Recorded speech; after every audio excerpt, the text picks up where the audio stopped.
Okay, welcome to the Lawndale City Council meeting for June 1st. I'm going to ask the city clerk to give the roll call.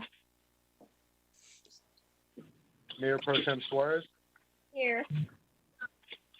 Councilmember Osborne. Here. Councilmember Reed. Here. Councilmember Kearney. Here. Mayor Fuller Miles. Here. All members present. Mr. City Assistant City Clerk, let me ask you this real quick so make sure I'm not confused on these items. So I have the minutes from the successor agency, June 17th, as well as the Lawndale Housing Authority. I don't know why this is probably was just left in my book, I assume. That it's not part of this meeting. I just want to make sure that those wasn't germane to this meeting, correct? No, this is just the regular city council meeting. Okay, this is what I thought. That made it into my book today. Okay. With that being the case, let's move ahead to our ceremonial portion. I'm going to ask Mayor Pro Tem to lead us in the Pledge of Allegiance.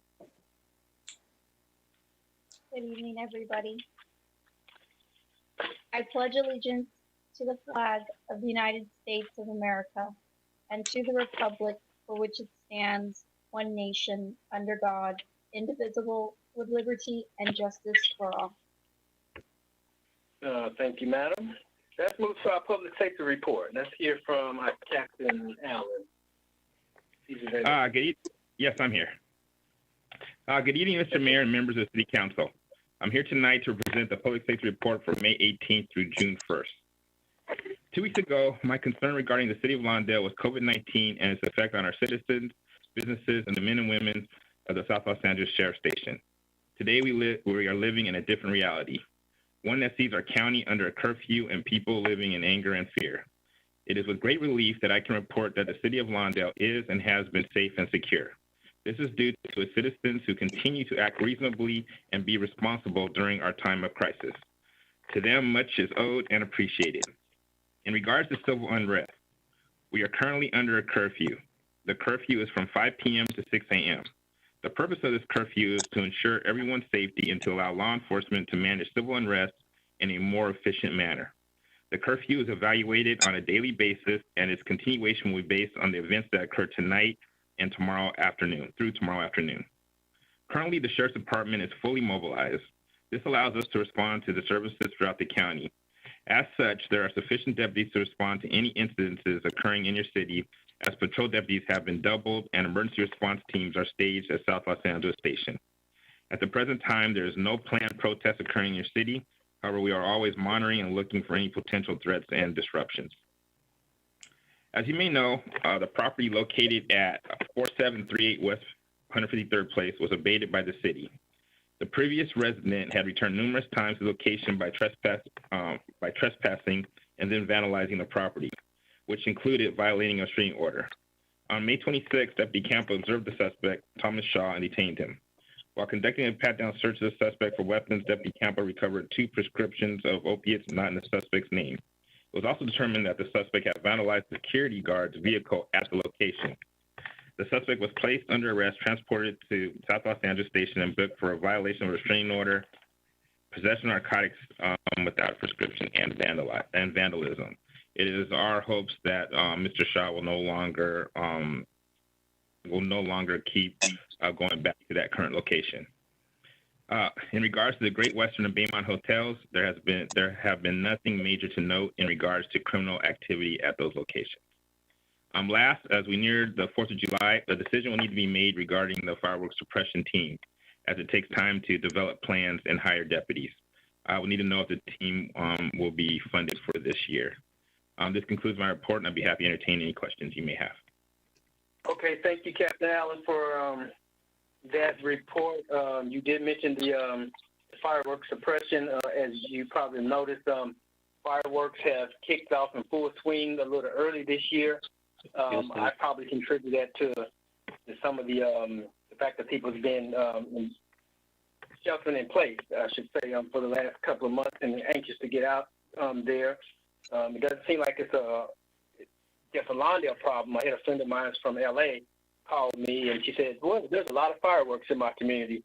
I'm like, well, join the ranks. There's a lot of fireworks going on here. What can you say, tell us about our efforts leading up to the 4th of July? I know you mentioned about how we're going to fund the suppression activity, but besides that, that effort, what can you tell us in that front, if anything? Well, currently, and I know the city manager has some things to say in regards to that, I believe, but yeah, I mean, currently, fortunately right now, we do have extra patrols in your city. I mean, the standard is, up to close to the 4th of July. Obviously, we're monitoring, responding to calls and things of that nature. There's no active law enforcement specifically for fireworks outside of handling calls for service until that suppression actually comes up.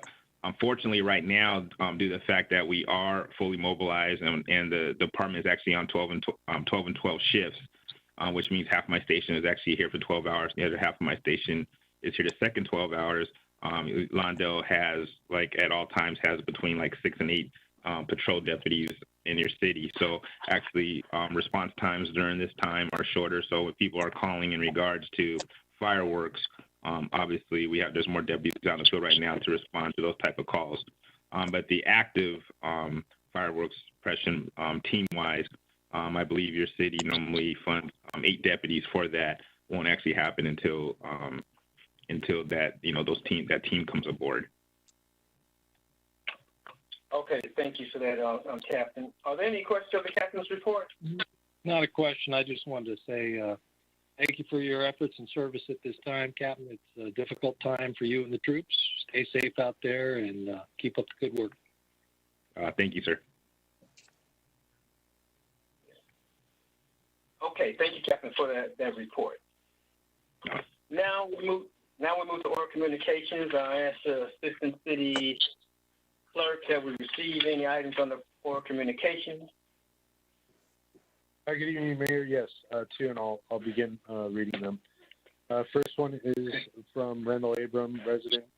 The current nationwide experience of citizens failing to comply with law enforcement and curfews of burning and pillaging in city streets and of endangering lives is what Lawndale residents face every year on the 4th because this city fails to act year after year. With people dying, is there really a cause for celebration when even the President of the United States is hiding in his bunker? To date, while other businesses are closed, there's been no discussion on regulation of non-essential fireworks booths. Obviously, with COVID-19, this July 4th will add another element of danger for residents. Some members of the City Council want to ignore the fact that people are dying as long as they can maintain their self-interest. The number of the cases are rising daily without any preventive action or guidelines by city officials. Since the last City Council meeting, 33 new cases bring us to 123 cases in Lawndale. 4 Lawndaleans have died during this pandemic. The CDC 6-foot separation has now been increased. Talking without masks spreads the disease, and the virus can hitch a ride on dust particles and be in the air until inhaled by its next victim. Can we ignore the carcinogenic fog that travels down Lawndale streets on the 4th? The responsible government would curtail the sale of fireworks as it has curtailed all their businesses in Lawndale. This would eliminate unnecessary expenditure on law enforcement at a time when employees are facing layoffs. Canceling fireworks this year would require courage by the mayor and city council to challenge the fireworks manufacturers that contribute to most of the council body. The lives of every Lawndale resident should be the foremost over the nonprofit groups. The events that are allegedly funded by these sales are canceled indefinitely to preserve life and control the spread of COVID-19. The businesses that fund the city year-long have taken a hit. Why should fireworks be given special consideration? Lawndale has not publicly addressed any of the safety measures for these booths. Costa Mesa and Bellflower implemented guidelines for fireworks booths that include facial covering, social distancing within and outside the area of the booths, regular disinfectants of all services, not accepting cash, having volunteers sign it, an immediate indemnity waiver should they fall ill to the virus, and providing hand sanitizer along with soap and water. Has Lawndale considered how to handle these stands? Will social distancing be monitored for those shooting off safe and sane in the street? Has the sheriff started recruiting additional staffing for this day? With all that is going on, especially if Lawndale is unprepared, the best solution is to cancel all fireworks sales this year. Do the right thing and utilize your local emergency ordinance to protect the health and safety of Lawndale residents. That ends that public comment. The second public comment is Pam London, resident. Every year, the city receives grant money that is used for law enforcement for the parade and fireworks. Since the parade has been canceled, may we count on all that money to increase our number of officers before, during, or after the 4th of July. Our neighborhoods has had M80s nightly for a few weeks now. If you are able to dedicate money for law enforcement on the 4th, you could possibly save money that is being budgeted. Personally, I would love to see fireworks canceled this year. With all of that is happening in the world, COVID-19 murders that rightfully bring about protesting, hotels with homeless residents, do we really need fireworks too? We will continue to need each and every deputy available to hand out citations regardless of canceling sales. Maybe this year there could be more citations, hopefully more money for those citations too. That ends public comment, oral communications. Okay, thank you for those public comments or communications, for reading those. Are there any, let's have some discussion, if any, on the oral communication.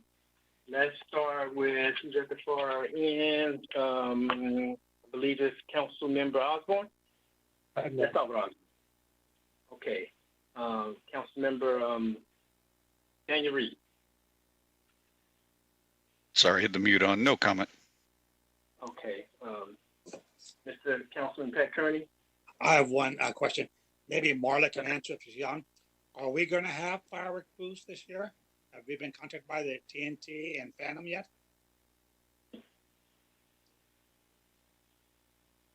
I guess Marla's not on. I am, but I don't know the answer of that. I'm sorry. Okay, because didn't they supposed to have a meeting last month or April? Did they have that meeting with all the groups? I have to follow up on that. I'm sorry. Okay. That's my question. Councilman Kearney, this is Sean, Community Development. How you doing? We did have that meeting. Staff did hold that meeting. Okay. Do you know if they're going forward with the firework booths?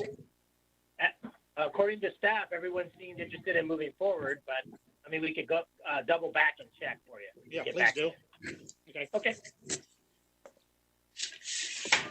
That's it, Okay, Mayor Pro Tem Suarez. I just have a question for the captain.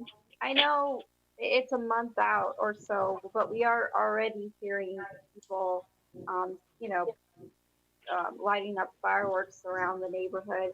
But I imagine right now, with the current state of events, we're not quite sure. We always have a shortage of available sheriffs, and right now I don't know how long this civil unrest will go for. So is there a possibility that, there's a limitation on how many we can have with regards to enforcing illegal fireworks?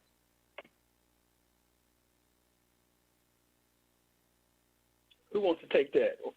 Is that a question for the captain? Sound like a captain question. Yeah, I'm just wondering what I'm sure all of their workforce is being used right now. Who wants to answer Mayor Pro Tem Flores' inquiry? Or Mr. Mayor, this is Kevin Chun, City Manager. We have had conversations with the captain, and staff has also had conversations with Sergeant Nitz. And from what we hear, sheriff personnel is available for a suppression team for 4th of July illegal fireworks, if that's what we want. That's the last I heard, the last time we spoke on that. I'll invite Michael Reyes if he has any further comments on that as well. Good evening, Kevin and City Council. Thank you for this opportunity to speak with you. I have been in contact with Sergeant Nitz regarding enforcement and fireworks suppression teams for the 4th of July. It would be 16 deputies, and in previous years we've had 16 deputies doing 8-hour shifts and issuing citations for people lighting illegal fireworks. Sandy said it is a little bit late and notice because we didn't know which actual direction we were going to take due to the COVID-19 pandemic. However, he believes we can still get a team together. We just need to go ahead. The funding is there. We talked to Marla about it today, so it would just take just approval from the council, but we can move forward. Okay, thank you. Thank you. Okay. I would be interested if possible, staying on the fireworks issue, to see how the residents feel about having fireworks. I came to this conclusion even before the pandemic and, of course, the civil unrest that I think it is about time that we at least hear from the residents to see if this is something that they're still interested in as a whole. Even more so because of all the things that's going on with the pandemic and the unrest. So if there's a way that we can do an informal, check-in or survey with the residents, I think that would be helpful. Obviously, those who showed up at the meeting interested in doing fireworks, that point would be obvious. But for the community as a whole, it would be kind of interesting to see what their position is on it. So if there's something we can do in that regard, I would welcome that. So, Mr. Mayor, this is Kevin Chun. So just for clarification, are you asking that we try to poll residents somehow to get their opinion as to whether they would like to continue on with Safe and Sane fireworks? If we could do a no-cost, unscientific, survey, that would be awesome. Okay. That's exactly what I would recommend. Okay, we can look into that. Okay. In particular this year,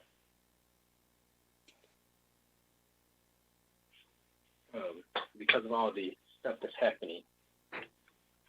So, okay. Again, just for clarification, Mr. Mayor, so you would be looking to get the thoughts of the community as information for making a decision for this year, or for next year? I would like to see if it's not too late for this year.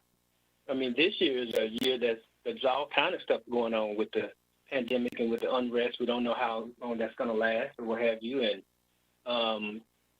does having fireworks add another layer of stress, or does it provide some type of outlet and release?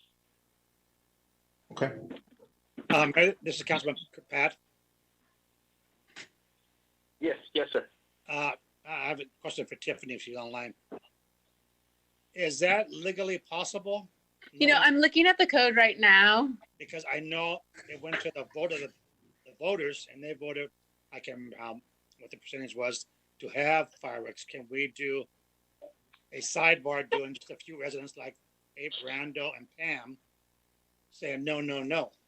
Yeah, we'll need to check what happened with that. But we also need to check because we have to see how far it is down the road. It looks like from our code,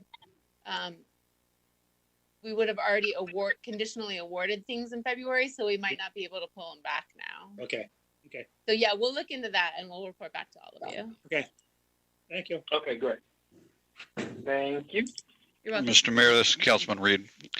Yes, kind of a follow-up to that, if you don't mind. As we're dealing with county health orders, the gathering may not be able to be put together for these as well. So Tiffany, you might also need to look into that if the County Department of Health is saying no, whether or not we need to pull those conditional approvals already. Yeah, I don't think they have. I think they've reminded people that, social distancing applies. And so, the people who worked in the booth would have to wash their hands regularly, wear a face covering, try and do contactless payment, things like that. But the county has not said you can't have fireworks yet. And just to follow up on that, this is Kevin Chun. Councilmember Reed, I have heard from other cities, particularly contract cities, who have mentioned that they are moving forward with safe and sane fireworks sales. So other cities are doing this. Yeah, and then the final note would be whether safe and sane's in or out, it's not going to change what we need to do for our illegal firework suppression. Correct. That's true. Yep. That's true. Okay, thank you, Councilmember. Okay, so moving our agenda along, Mr. Council, we're now on item F, which is the consent calendar, items 1 through 7. What is the pleasure of this body concerning the consent calendar?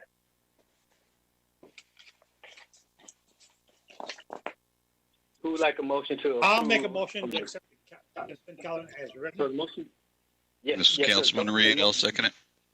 Okay, so the motion's been made by Councilman Pat Kearney and Councilman Daniel Reed second the motion that we approve the consent calendar.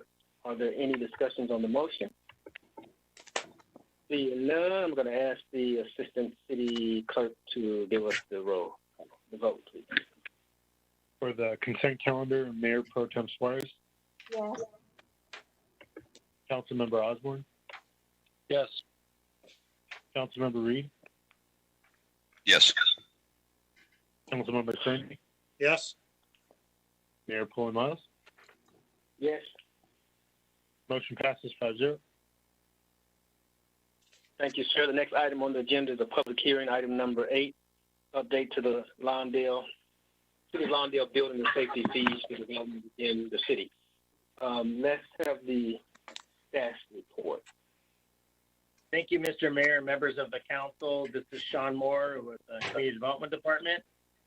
This item's been before you since last year. We brought this similar item. So we're going to get in the habit of bringing the Los Angeles County Board of Supervisors, along with the Los Angeles County Building and Safety Department, adopt the CPI, the Consumer Price Index. Last year, I think it was a little like 3.7 or 3.9. This year, it's down in half. It's around 1.9. They notified us.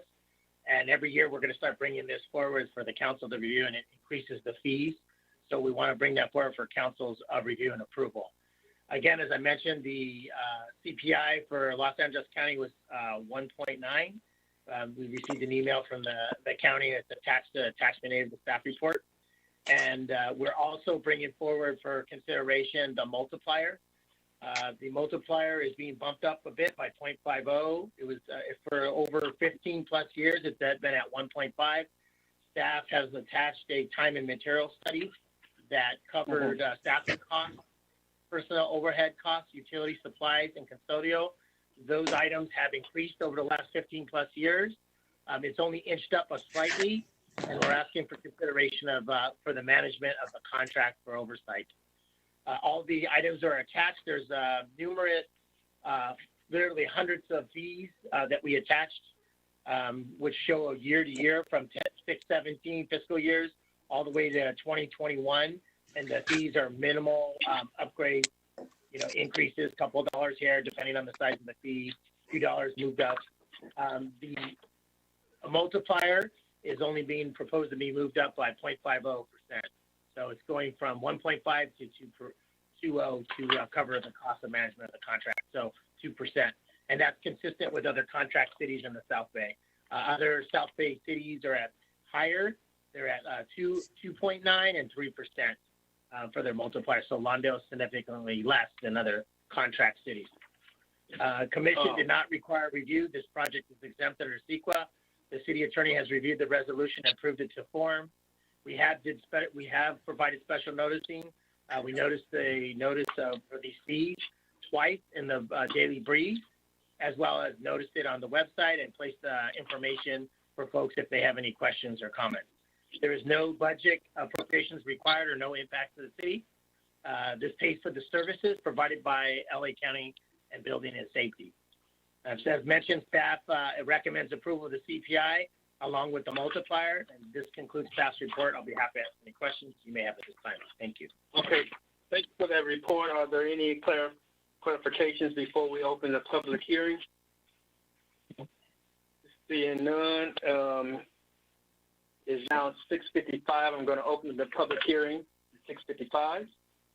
I'm going to ask those who, well, I normally would ask those who would like to provide testimony to be sworn in by the city attorney. Are there any, let me ask City Clerk, are there any one expression that wishes to provide testimony in this manner? No testimony received, Mr. Mayor. Okay. So at this time, since there's no testimony, I'm going to close the public hearing. At 6:55, the public hearing is now closed, and I'm going to bring it up for discussion amongst the council. Is there any discussion amongst the council? I do have one question. Is there any discussion? Mayor, this is Councilman Kearney. Yes, sir. Sean, if we raised it to the same as Lameda, 2.5, that would raise the final cost to $80.05, correct? We'd have to, Councilman Kearney, we'd have to justify it. Right now, based on our study, we can only justify it to 2.0. I mean, we could certainly, Marla is planning on doing a comprehensive fee study where it's going to include all costs. And I'm certain that multiplier will increase.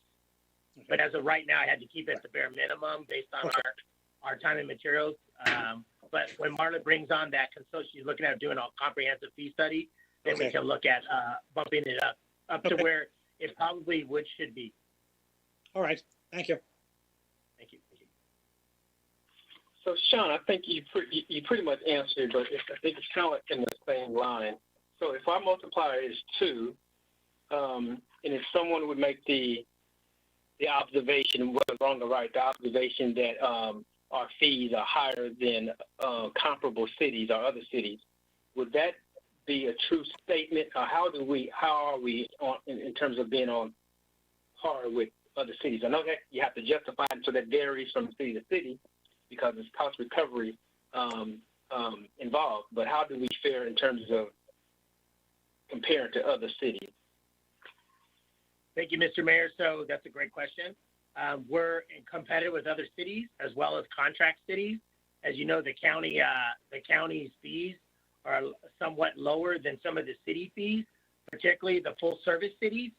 You know, because they have a lot more overhead than like the city of Lawndale does, and in my building division, our staff are all contracted and our costs are paid for through the county. And the county fees are very competitive. That includes a lot of the South Bay cities that contract with the county, as well as some other cities throughout the LA County that they contract with. Irwindale, I think San Dimas, La Mirada. We looked around, our fees are very competitive. They're competitively priced with the area. Okay, very good. Thank you for that. Are there any other? Thank you. Are there any other discussions?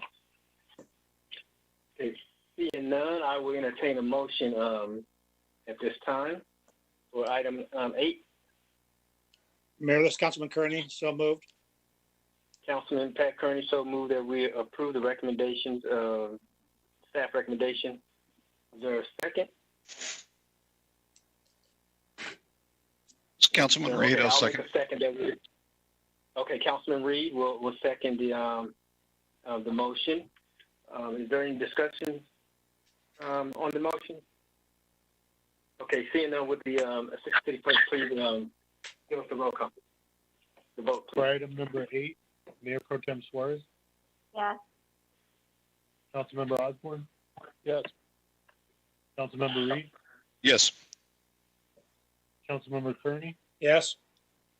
Mayor Pro Miles. Yes. Motion passes 5-0. Thank you, sir. Item number 9 is under administration of the Business Revitalization Subcommittee. I'm going to ask for a staff report, and then I'll provide some comments. Let's have a staff report, Mr. Community Development Director. Thank you, Mr. Mayor. This is Sean Moore, Community Development Director and Council. We were asked, staff was asked to agendize an item to appoint 2 city council members for a Business Revitalization Subcommittee to develop economic policies and strategies to assist Lawndale's businesses impacted by COVID-19. This is something unique that we've been asked to do, so we put together a little list of items that the subcommittee, of course, that could change. We put together a little list of things that the subcommittee could look at, which can include engaging the business community in developing business retention strategies, attracting new businesses to the city, increasing revenues, developing and foster stronger economic development ties between the city and the business community. That's what basically what we put together as a framework for the subcommittee. This project is not subject to CEQA. There is no planning commission review. And this concludes staff's report. I'll be happy to answer any questions at this time. Thank you. Okay, thank you for that staff report.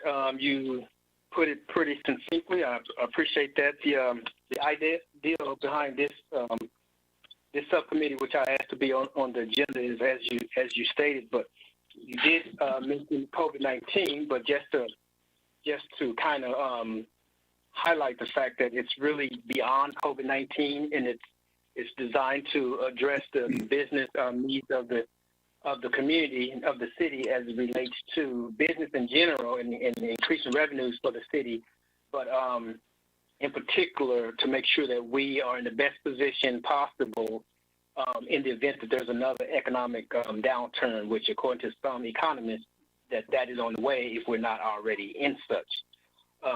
With that, one of the things we're looking at doing is having the committee to take a look at the items that you enumerated, Mr. Director, but also to issue a report to the City Council on items that are economic development tools, I should say, that the City Council may want to consider in using or employing that will put Lawndale in a better economic position, in a better business position in terms of being business friendly, bringing business to the city and retaining business and expanding business. And that's pretty much the gist of it. And some of the participants would be that we will call on, I should say, for their professional advice would be folks from the LA Economic Development Corporation, the South Bay Workforce Investment Board, various schools of local universities, schools of law, I should say, schools of business, I should say, of local universities such as USC, LMU, Cal State Dominguez Hills, and the like, to bring them together for to see what their best practices are and any suggestions they may have that the city may can benefit from. So that is the idea of this subcommittee. And if there's not any questions, well, I'll entertain questions first, and then we'll see who's interested besides myself on being on the board. Yes, sir. Mayor, this is Councilman Kearney. I'd like to see us appoint yourself, Mayor Robert Polo Miles, and Mayor Pro Tem Suarez as the two council members on this subcommittee. Okay, I thank you for that. But besides the yes, sir. Besides the appointments, let me back up really quickly to see if there's any comments or discussions on it, and then we'll entertain that. Thank you, Councilman. Anyone have any ideas that they would also like to see in this subcommittee? Should we adopt so, or have we cleared it? Jim, I would just say thank you to those who volunteered to do it, and best of luck with it. Okay. Well, I didn't have you, a sir. This is Mayor Pro Tem Suarez. Councilmember Kearney beat me to the punch. Thank you. But I would like to serve. Okay, excellent. Okay, so at this time, it sounds like there's a consensus that we will start the business revitalization subcommittee, which will include, in addition to staff, the mayor and Mayor Pro Tem Bernadette Suarez. If that be the order, should we take a formal vote, or can I do that, Madam City Attorney, by consensus? I had to unmute. Yeah, you can do this one by consensus. Okay, so let that be the order then, by consensus, that we have formed the business revitalization subcommittee with Pullen Miles as far as being the council representatives on the committee. Okay, thank you, everyone. Thank you. Yes, sir. We will move our agenda to item 10. Consideration of further modifications to the city's operations. Good evening, Mayor and City Council members. This is Mike Estes, Director of Community Services. Mike. Okay, Mike, yeah, we're going to do this. Okay. Yeah, I'm here. There you go. So yeah, as the mayor just mentioned, consideration or further modifications to city recreation programming due to COVID-19 pandemic. Due to the COVID-19 pandemic and ongoing public health safer at home and shelter-in-place orders, the city made former operational modifications on March 16th, April 6th, and May 18th. On March 16th and April 6th, all special events were canceled, as well as senior programs outside of those that are considered essential, such as the Senior Lunch Program, Meals Delivery Program, and the Meals on Wheels Program. On March 16th, all other recreation classes were canceled until further notice. On May 18th, the City Council canceled the public version of the Memorial Day ceremony in favor of a virtual ceremony and the Health and Safety and Pet Fair. As we near the summer programming session, the following summer programs for 2020 need to be addressed: Summer Day Camp and Summer Youth Basketball. And as Ms. Pendleton mentioned in the budget meeting earlier this evening, that this time of year we would already have had lots of revenue coming in and registrations for the program, but there's no recouping this revenue. The revenue has been lost. Youth basketball programming challenges. Due to the nature of the sport, basketball is a sport that's virtually impossible for the players to practice social distancing. Game conditions such as players gathering around the ball, competitively jockeying for loose balls, and rebounds, playing defense are all scenarios at which social distancing can virtually be impossible. Summer Day Camp program challenges. The Summer Day Camp program is one that includes a maximum of 50 campers per week for 7 weeks and creates a number of challenges that would require substantial modifications to the program in order to comply with existing safer at home and shelter in place orders. Social distancing would be a big issue for this program this year under these current conditions. We'd probably have to look at expanding program space, regular cleaning and sanitizing, things like that, and reduced levels of participation. And in addition, the Lawndale Elementary School District still has not confirmed that the park would be available for use this summer for the Summer Day Camp program as well. In addition, it's likely that the consumer confidence is not high enough for parents to allow their children to participate in group programs in the near future. We just don't know what the confidence of the public is right now. And in a few surveys that I've heard, a lot of people I've seen informal surveys. A lot of people are just really hesitant to coming out into group programs related to schools being closed and all those other issues. On March 16th, 2020, the City Council suspended contract class programs until further notice. In its revised order of May 26, 2020, the health officer for LA County Department of Public Health specifically identifies community centers as one of the higher risk recreational sites of which continued closure has been ordered. So we're generally talking about contract classes in the community center, which all of our contract classes are held in that location. During these times of the COVID-19 pandemic, it's very clear if those that typically participate in City of Lawndale programs are ready to enroll their children into recreation programs due to the uncertainty of the pandemic, suspension of schools, and personal safety concerns. The fiscal impact of canceling summer programs will involve a large reduction in participant revenues, and however, there will be general fund savings via reduced expenditures and elimination of staff time. At this time, staff recommends that the City Council, 1, cancel the 2020 Summer Day Camp and Youth Summer Basketball programs, and 2, reaffirm the suspension of contract class programs through the 2020 Summer Contract Class Programming session in hopes that we can gear up and be ready to do something in the fall. And that concludes my report, and I'll be available for any questions. Okay, thank you, Mr. Director, for that report. Are there any questions of the Director's report? Okay, seeing none, what is the pleasure of this body concerning item 10? Mr. Mayor, this is Councilmember Reed. Councilman Reed. That means you want to make a motion that we accept the report? Hello? Hello? I don't know what happened. We hear you. I heard you, Councilman. There you go. Sorry, I didn't hear anything back. Thought I lost the line. I'll make a motion to approve staff's recommendation. Mayor, this is Councilman Kearney. I'll second it. Okay, so the motion has been made by Reed and second by Kearney that we adopt the recommendations of staff concerning item 10. Is there any discussion on the motion? Okay, I'm going to ask the city clerk to take the vote. Item number 10, Mayor Pro Tem Suarez, Yes. Councilmember Osborne, Yes. Councilmember Osborne. I said yes. Oh, I'm sorry. Councilmember Reed, Yes. Councilmember Kearney, Yes. Mayor Pullen Miles.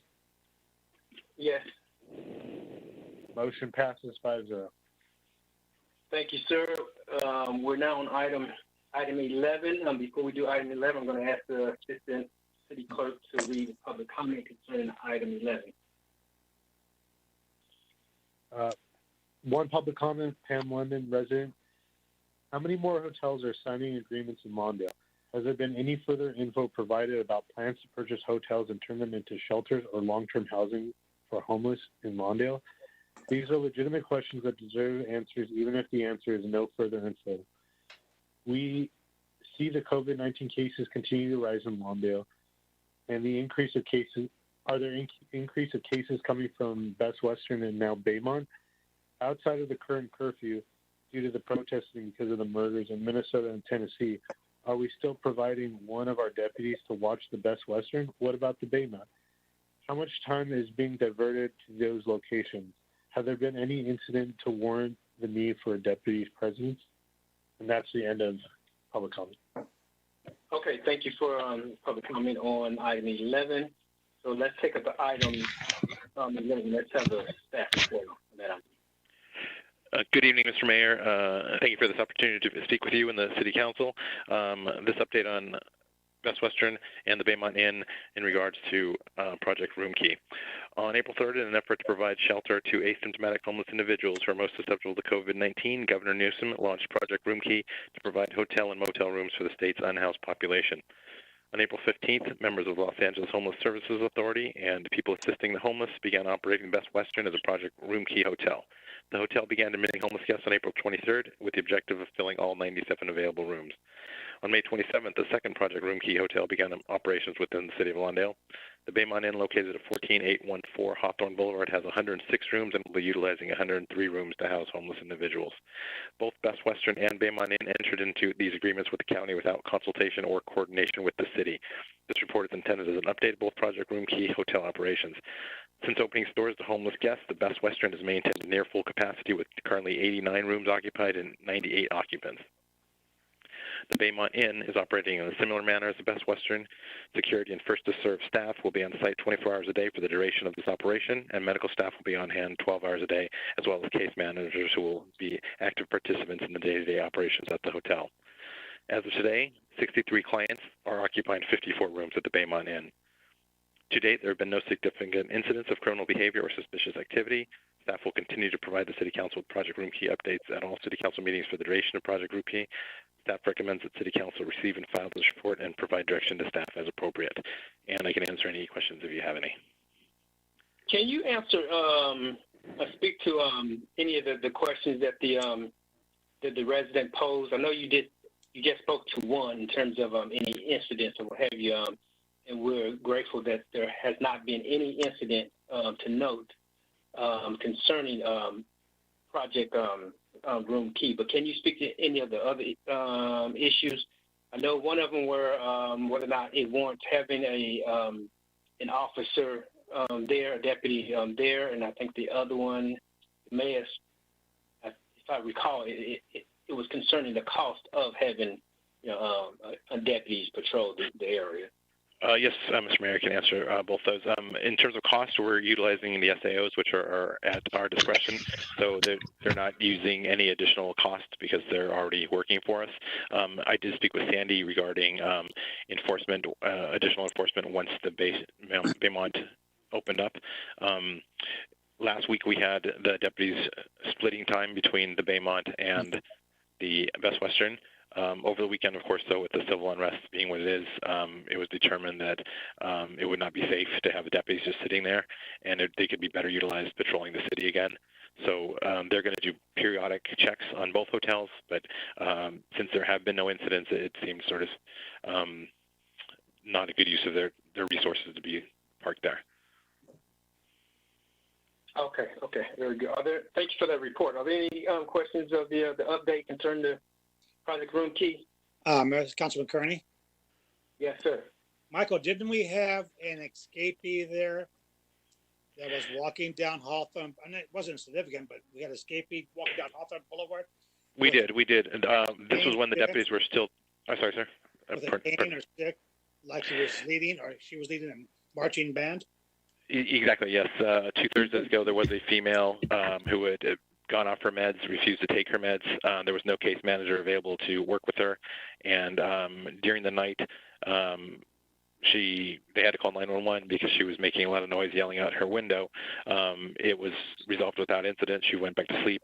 The next morning when she woke up, she grabbed a stick, started swinging it in the lobby, and then started going down the street, kind of swinging it, partially aggressively, but partially just nonsensical. That was when our deputy was right there. So within just a few seconds, he was on top of her, and they detained her and arrested her. And she has not been returned to the hotel. All right. Okay. Well, that's good work by the deputies. I was wondering what you meant when you said escapees. I didn't know what that meant. Okay, but thanks for the report. Are there any further questions of the report concerning the Project Room Key? Okay, that sounds like none. Okay. Thank you, Mr. Director, for your report. Thank you, sir. Next item, options regarding the parking enforcement related to street sweeping. But first, we'll have a public comment. Yes, sir. Yes, Mr. Mayor, 2 public comments for item 12. I'll start with the first one. Randall Abram, resident. There have been countless times that residents have come before the council to request enforcement of ordinances that require maintenance of property and parkways in the city. Countless times asking for repair of cracked pothole streets. Countless times for asking the city to institute rental and inspection programs that would require slumlords in the city to maintain and repair their properties. It all falls on deaf ears. Currently, we're experiencing a severely contagious pandemic that has required the state to shut down businesses and require citizens to stay home to prevent further spread of this deadly virus. And these stay-at-home orders have caused a loss of jobs, isolation from family and friends, and restricted movement to essential travel. Lawndale street parking in the best of times is a problem. Now in the worst of times, it has become exacerbated by everyone having to stay home. The pandemic is altering the way business operates, and the city needs to adjust to these times. It's great that we have weekly street sweepers to clean the streets, but it is not paramount. Keeping our distance and keeping safe and not spreading COVID-19 is more important. Since March 19th, the city stopped ticketing vehicles on street sweeping days. And this was the right thing to do for residents who have enough to worry about. When households who do not have a monthly taxpayer stipend are struggling to pay rent and feed their families, there needs to be readjustment. The business as usual mentality, come hell or high water, needs to give way. For the past weeks, the weather has been windy, and this has helped blow debris from the streets. Driving around recently, the streets show little difference as a result from limited street sweeping. If the city is really concerned about its appearance, perhaps it should enforce cleaning of the parkways, with many of them simply sanctuaries for dog poop. Many of us with gardeners have the advantage that the cleanup extends to our street fronting our properties. Twice a day, I'm cleaning up my private driveway of jacaranda petals with 1 month to go on this season. It takes little additional effort for me to blow the debris on the used cars and clean it up. This is what you should be asking residents to do rather than threatening to diminish their limited incomes with a $48 parking ticket. If your neighborhoods are not as clean as ours in the South, pick up a rake or broom. We do not want the city creating an environment where neighbors are fighting over parking spots. Okay. Second public comment, Pam London, resident. I'll bet none of you expected to hear from me on this issue. Whoever came up with these ideas should have their head examined. I cannot believe what I'm reading. Have you heard the expression that goes something like, if you give them an inch, they'll take a mile? Around this city, most do not understand that there are codes or laws to follow. Yet they don't get permits, they don't maintain property, they dump their stuff in the yard, whatever. Understanding that most property is owned by slumlords who do not care about the appearance of their properties or how they are maintained, all's well as long as they get their rent. Driving around, it may surprise you. People are already parked in their front yard, and until there's a plate, nothing is done about it. The idea that anyone would suggest allowing someone to park in their front yard for a minute alone 24 hours is absolutely ludicrous. So please, council members, reject option 1 based on your own personal knowledge of how bad this would make the city look. The city is beginning to reopen. Torrance has opened most stores and businesses. Lawndale won't be far behind. Why not continue to allow parking as is? Because people are starting to get back to work. It won't be long before more surrounding cities open and Lawndale residents return to their jobs. People are struggling to put food on the tables and pay their rent. They worry about debt that continues to rise. They don't need parking tickets too. That ends public comment for item 12. Okay, thank you, sir, for reading those comments of public 12. Item 12. Let's have the report on item 12. Good evening, Mr. Mayor and distinguished members of the City Council. Thank you for this opportunity to speak with you this evening regarding reinstating the enforcement of street sweeping violations. As you know, in response to the COVID-19 pandemic, County of Los Angeles enacted safer at home orders. As a result, a large number of the Lawndale population are home during hours when street sweeper operates. It was determined that to issue citations for street sweeping violations when residents were being encouraged to stay at home would be an unnecessary burden on residents. Now that 2 months have passed, a large number of streets have not been swept for quite some time, and with businesses beginning to reopen and people returning to work, Council has asked staff for recommendations to re-implement enforcement of street sweeping citations. Street sweeping is vital for maintaining cleanliness and property values, and a number of the city streets are becoming very dirty. Enforcing street sweeping ensures that residents are motivated to move their vehicles from curbs so that the street sweeper can properly clean. A survey of South-based cities found that 3 neighboring cities have reinstated sweeper enforcement as of this week, and 1 neighboring city never stopped enforcement as a result of COVID-19 pandemic. So Lawndale would not be out of step with other South-based cities if we elect to renew enforcement. For these reasons, staff is proposing that City Council elect one of the following 3 options for the reinstatement of street sweeping enforcement. Option 1 would be full enforcement of street sweeping to begin June 15th. This would give staff nearly 2 weeks to time to notify the residents and business owners in Lawndale of the coming enforcement. Notifications could be done on all social media outlets and could even be done on our ticketing devices with no bail warning notices issued on each vehicle. This would also be the least confusing option, but with so many residents working from home, this option would likely create the most outcry from residents and business owners. For the duration of this option, parking control would allow front and setback parking. Option number 2, partial enforcement on major arterial streets to begin June 15th. Notices would again be done through all social media outlets and through warning notices and flyers on vehicles. Under this option, enforcement would occur on major arterial streets, north-south running streets, Inglewood, Hawthorne, and Prairie Avenue, as well as east-west running streets, including Rosecrans, Manhattan Beach, Marine Avenue, and Redondo Beach Boulevard, would be swept and enforced.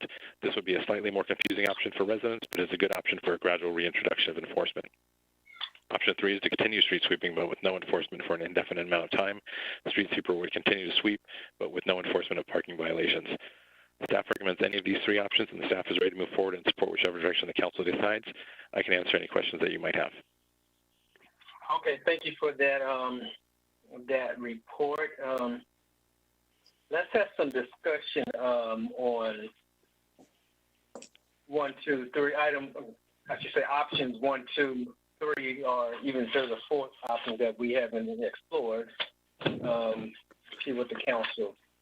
Mayor, Attorney Robert, it's Jim. Yes, sir. Robert, can you hear me? Go ahead, Jim. Yeah, I still support what we were talking about when you broached this subject at the last meeting.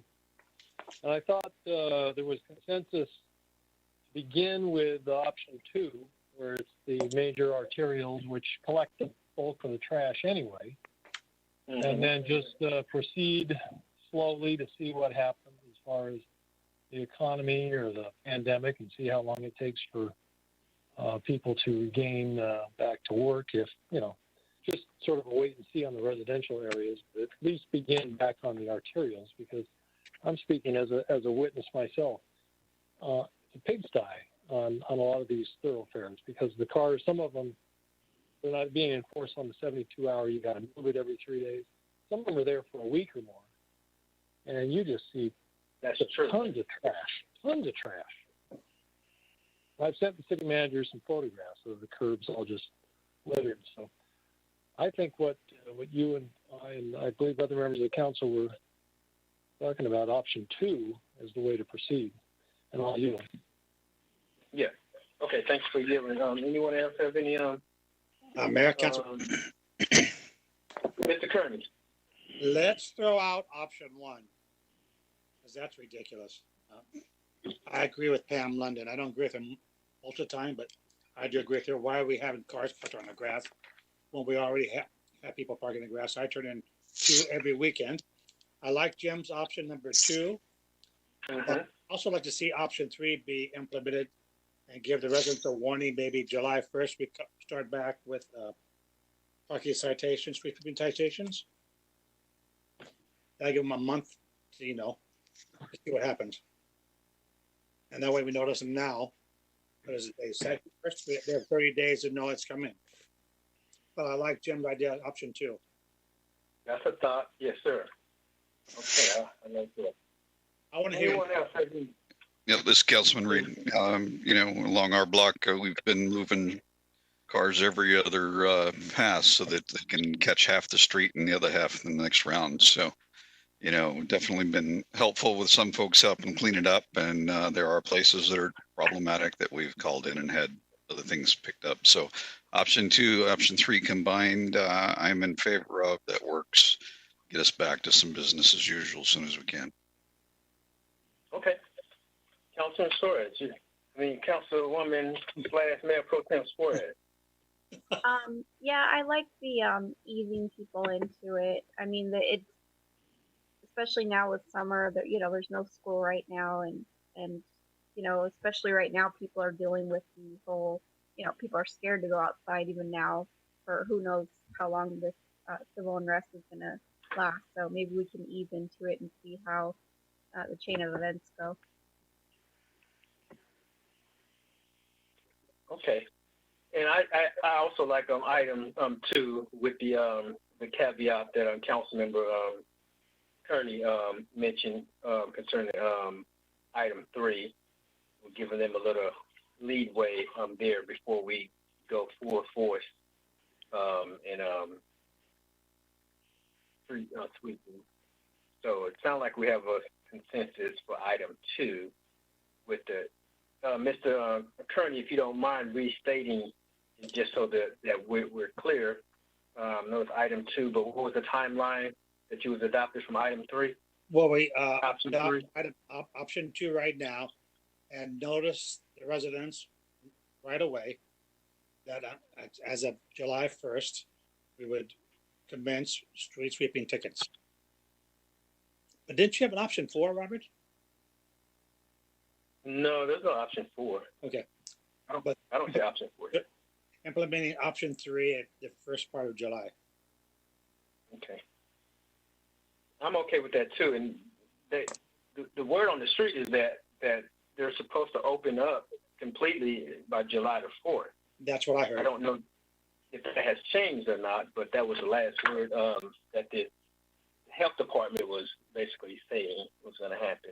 So if that's the case, it sounds like July 1st would be, a good opportunity to start and giving them that, a whole month or so notice.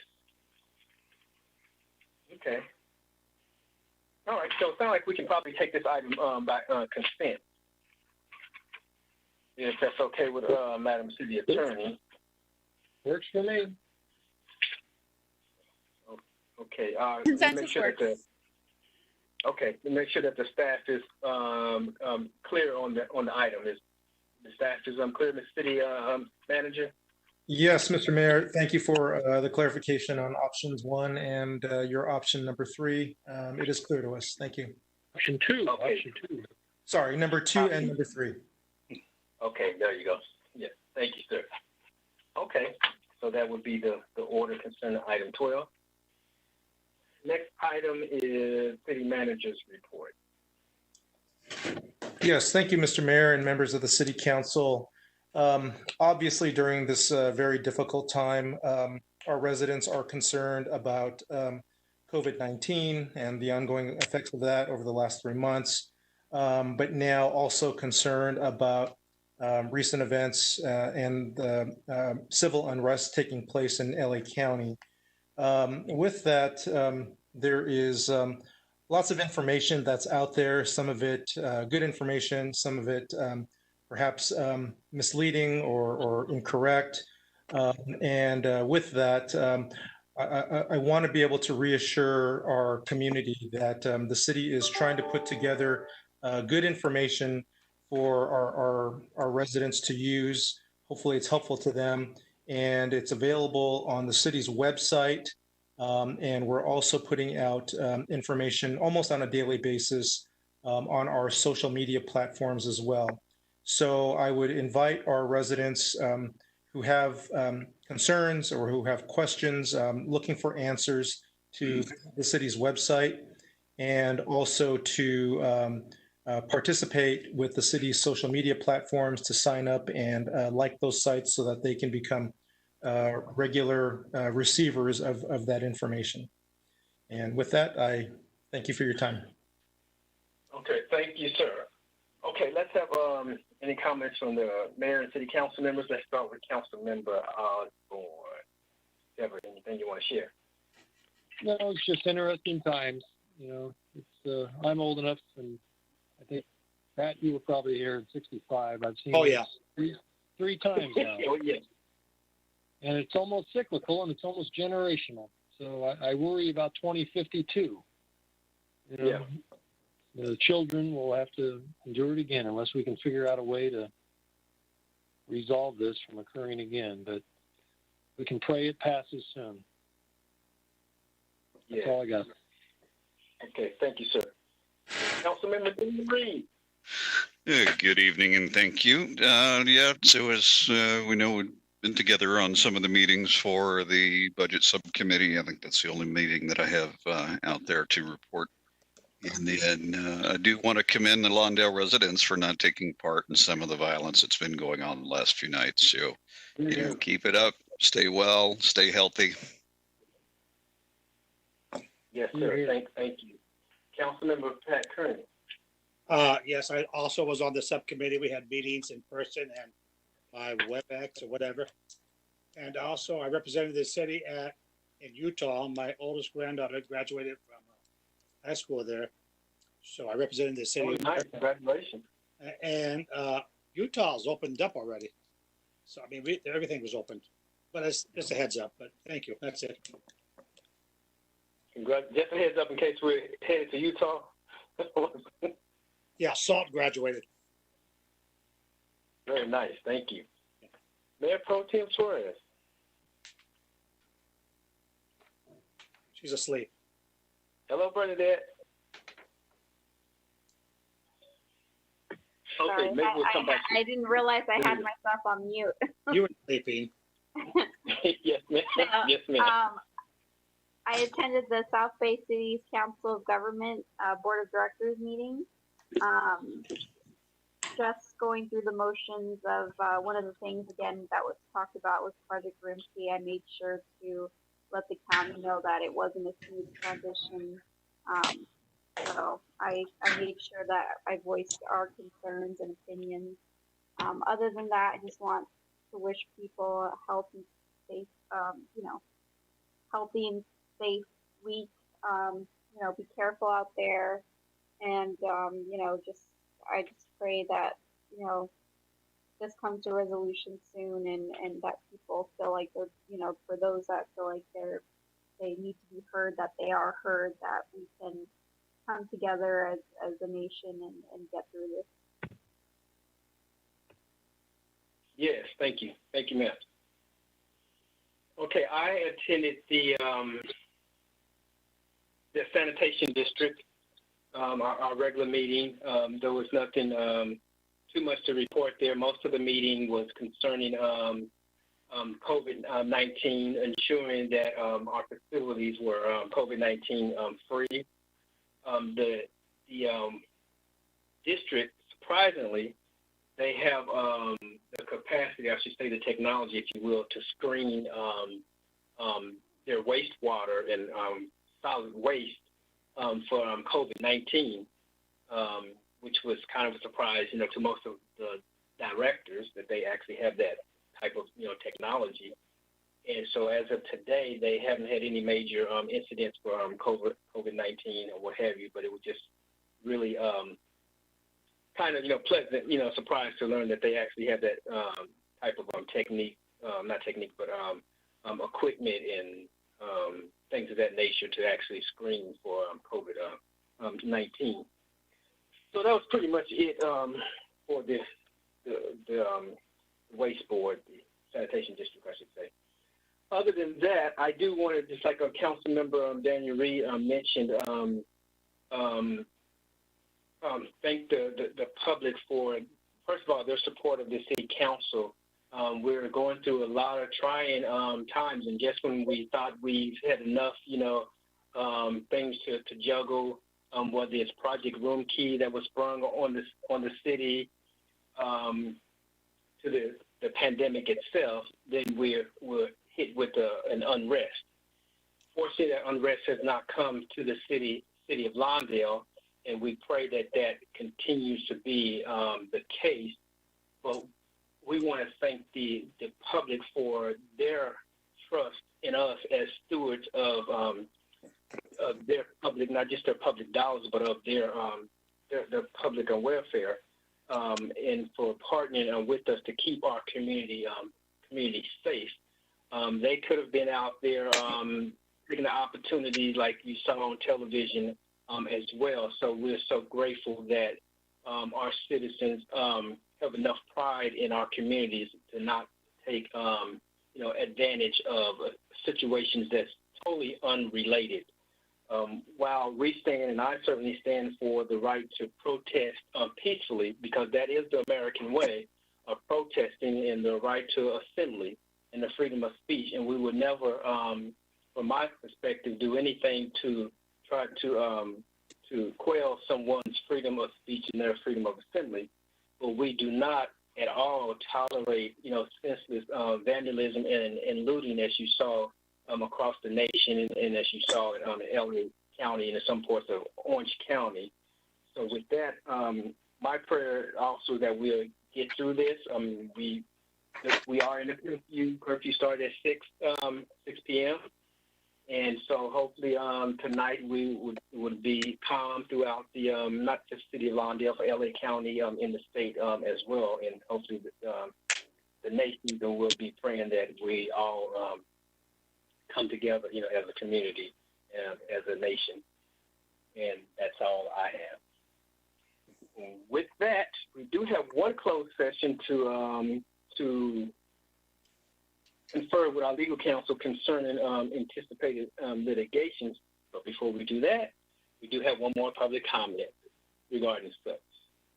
Take it away, Mr. Assistant City Clerk. Thank you, Mayor. One comment from Pam London, resident. Have any of you taken a drive down Dockweiler Beach lately? Have any of you heard of the RVs for the homeless? Did any of you know they're gone?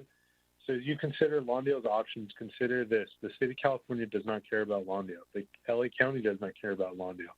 None of them care about the impact that their actions have currently or will continue to have on Lawndale. But the fact that those RVs have been removed from the beach parking lot speaks volumes. The county profits from renting those RV spaces to travelers. This is prime summertime for those spots. That money goes to whatever entity they have chosen, their coffers, and laugh at ours. So as you meet behind closed doors, remember the long-term effects this will have on Lawndale. Know that in the future that this city has got to work with businesses, know the people care. Maybe if that happens, those business owners will be more receptive, more concerned about the city instead of having the "it's all about me" attitude. Instead of the council has been updated, I'd like to hear council plans to take action. Here's a saying for you to consider: silence means acceptance. Food for thought. If you are neutral in situations of injustice, you have chosen the side of the oppressor. that ends public comment. Okay, thank you for that. And with that, we will go into closed session. I'm going to ask the city attorney to read the provisions of closed session.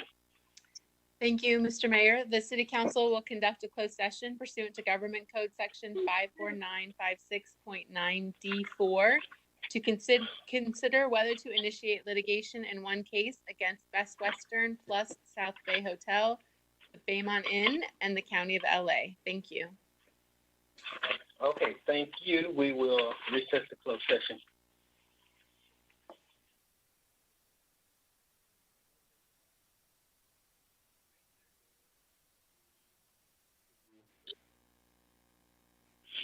Okay, we have returned from closed session. I'm going to ask the Madam City Attorney to give the report of the closed session. The City Council met in closed session on one item of anticipated litigation as agendized as item K14. The council was updated, no reportable action. Thank you. Thank you, Madam City Attorney. With that, we have completed our agenda for the night. The next regular scheduled meeting of the Lawndale City Council will be held at 6:30 p.m. on June the 15th. It is now 8:13, and this meeting is adjourned.